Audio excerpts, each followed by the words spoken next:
Fala rapaziada, aqui estou eu para mais um vídeo aqui refutando alguma coisa.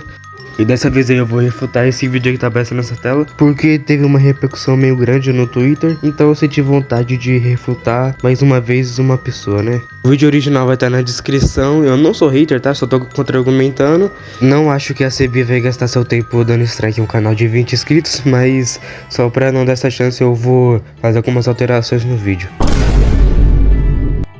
Eu lembro que quando saiu Secrets of the Mimic, eu comentei que achei o jogo meio bucha, porque ele realmente é meio bucha. O jogo definitivamente não é bucha, mas como a CB não elaborou o argumento dela, não tem como eu contra-argumentar isso. Literalmente pegaram a fórmula de Pop Playtime e aproveitaram que ultimamente tá tendo muito terror com palhaços aí nas mídias pra fazer essa coisa horrorosa que vocês estão vendo. Bom, se pegar a fórmula de Pop Playtime e o jogo foi bucha, não quer dizer que Pop Playtime também é bucha, né?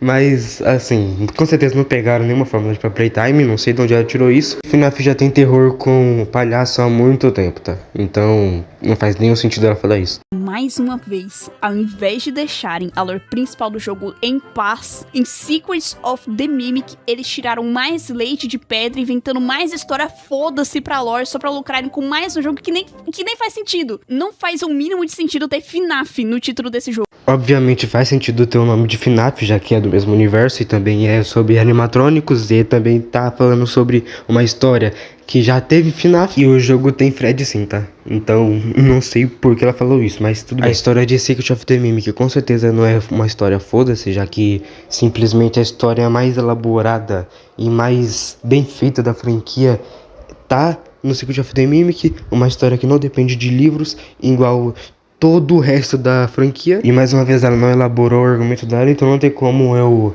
tentar argumentar mais do que isso. E o Scott Cawthon, que já era muito na dele, ficou com mais vontade ainda de ficar longe de tudo depois dessa parada. Ele já tava muito cansado de FNAF há um bom tempo, mas meio que isso aí serviu de gatilho pra ele, sabe? Um gatilho final. Hoje em dia são outras pessoas que desenvolvem os jogos de FNAF. O último jogo do Scott Cawthon foi o Secret Breach, que saiu em 2021. Então os jogos que lançaram a partir desse estão nas mãos de outras pessoas. Não, a franquia não está em mãos de outras pessoas. Tanto que nos créditos de qualquer coisa de FNAF sempre vai ter um Scott Cawthon ali, então não. Não, o último jogo que ele fez não foi Secret Breach.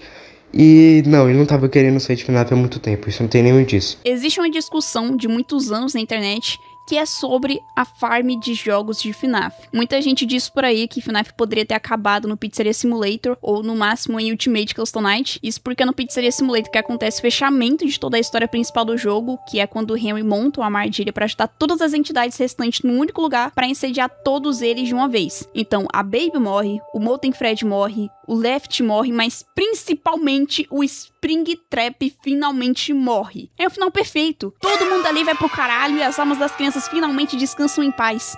Ou pelo menos era pra ser. Sinceramente, eu concordo com essa galera, tá? A história já tava toda fechadinha e o que saísse depois disso só teria o potencial pra ser uma bosta.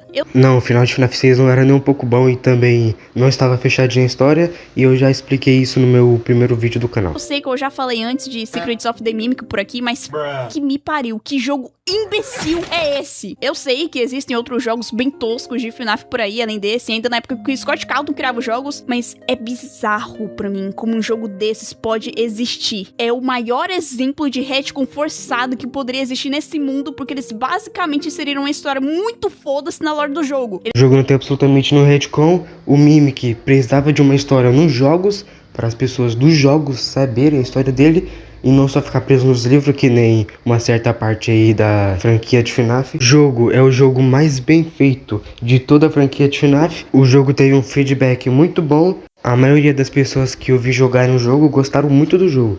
Então, tipo, não faz o menor sentido.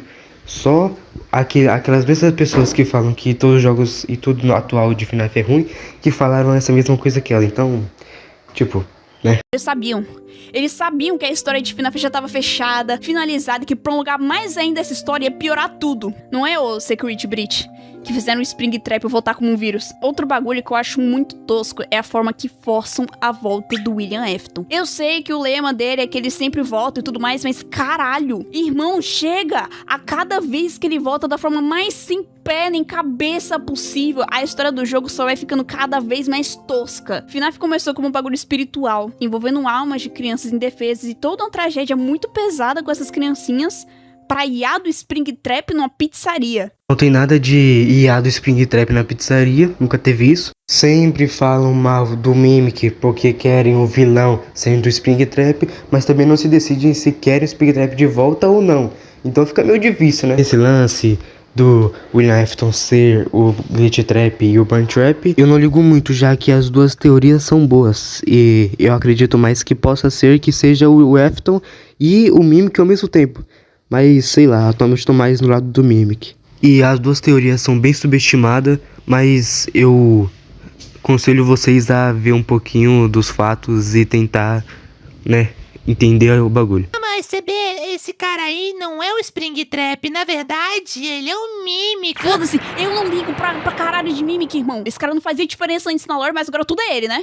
Bom, então, pelo jeito ela tá negando fatos e indo contra a própria história do jogo, já que ela tá falando que foda-se se é um Mimic ou não, e tá falando como se fosse um ponto ruim, uma teoria que nem se provou ser verdade ainda, que é o Springtrap ser o Glitch Trap ou não. Então acho que podemos invalidar esse ponto ruim que ela falou do Springtrap sempre voltar, né? E óbvio, porque antes o Mimic não era nada na história, até porque antes ele nem existia, ou até quando ele existia nos livros, ainda era considerado não canon.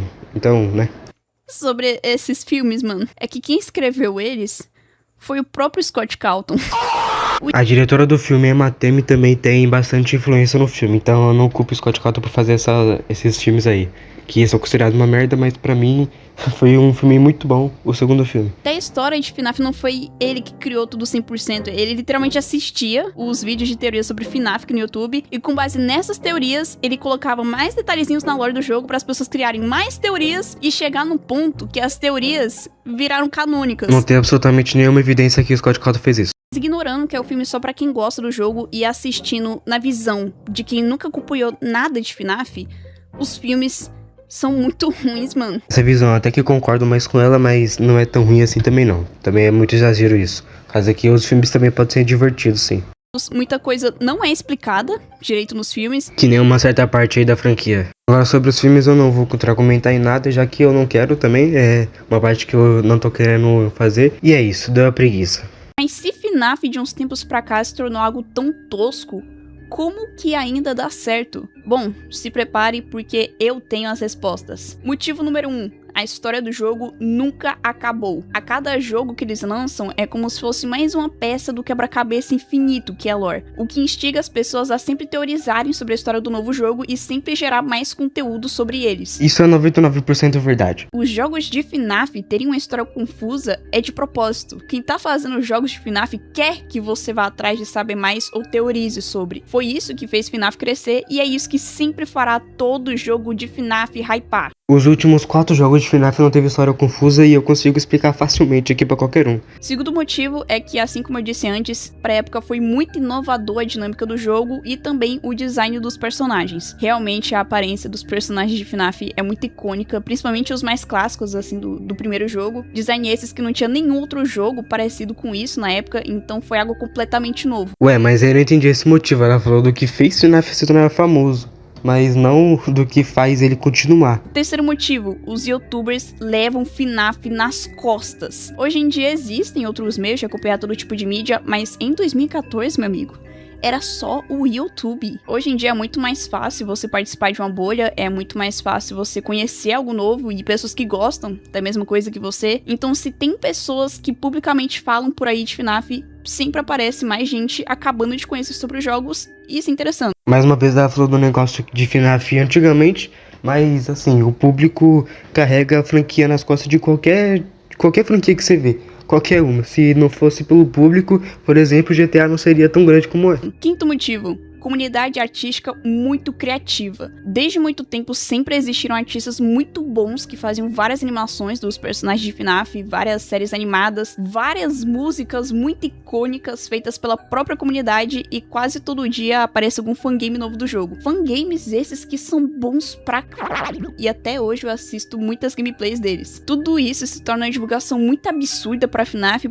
Isso é verdade. Porque sempre que a comunidade artística gosta muito de alguma coisa, eles fazem uns bagulho até mais foda que a obra original. Isso é mentira, já que muitas coisas feitas por fãs são extremamente toscas, mas tem algumas coisas aí, tipo The Jar of Creation, algumas séries e tal, que são realmente muito bons.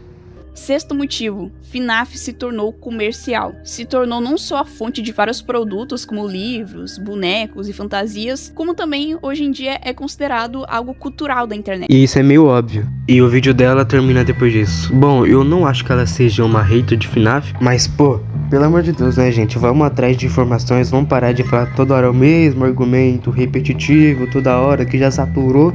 E apesar do vídeo da CB ter sido bom, os argumentos não foram lá essas coisas. Eu já tô cansado desse tipo de vídeo, que já ficou muito chato, já ficou repetitivo e toda vez são os mesmos argumentos repetitivos, mas assim, o vídeo da CB foi bom sim, em questão de edição, direção, essas coisas, mas alguns argumentos aí que eu coloquei no vídeo realmente não foram bons. Você tá vendo esse vídeo e sentiu raiva dela, por favor, não sinta, tá? É só uma opinião diferente na internet e não vai atacar ela por ter essa opinião, tá? Acho que esse tipo de vídeo de eu refutando pessoa, fazendo sei lá o que, já tá ficando meio saturado aqui no meu canal, então meus próximos vídeos vão ser mais diferentes. Eu nem sei como que eu fiz um vídeo de 22 minutos transformar em um vídeo de 12 minutos, mas é isso basicamente o vídeo. Eu não sou hater de ninguém, tá? É só um vídeo de resposta a um vídeo de uma coisa que é do meu nicho.